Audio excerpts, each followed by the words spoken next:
Una giornata sicuramente particolare questa qui al Politicon, l'Open Day, stiamo vedendo parecchia gente, questo vuol dire che la scuola è segno di attrattività anche per i ragazzi, non solo ma anche per i genitori. Sicuramente sì, e questo si vede dal crescente di ogni anno degli alunni.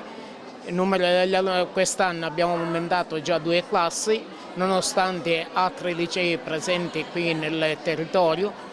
È una scuola molto attiva e oggi serve a presentare proprio all'istituto cosa comprende, che comprende come indirizzo il liceo scientifico, il liceo delle scienze umane, il liceo delle scienze umane e opzione economica e sociale, e stiamo sperando che arriva anche un'altra opzione che è l'autorizzazione in merito al liceo delle scienze applicate.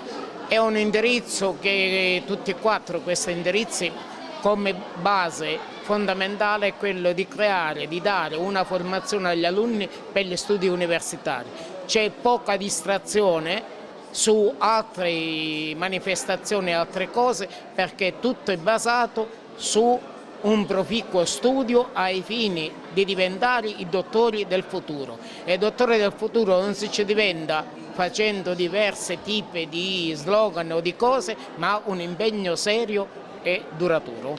Ma abbiamo visto sopra, abbiamo girato le classi, ci sono anche tante opzioni, tante chance, ecco, il ragazzo non deve solo studiare, ma abbiamo visto che si fa musica, si fa arte, si fanno tante iniziative anche attrattive da un punto di vista culturale. Sì, tutto però in un contesto abbastanza conciso, in maniera tale di dare spazio, sempre ripeto, allo studio, alla formazione, perché è fondamentale. È inutile che vogliamo dire, non dire, ma il merito è entrato, non si può andare avanti più con slogan, ma con merito. Quindi è fondamentale lo studio.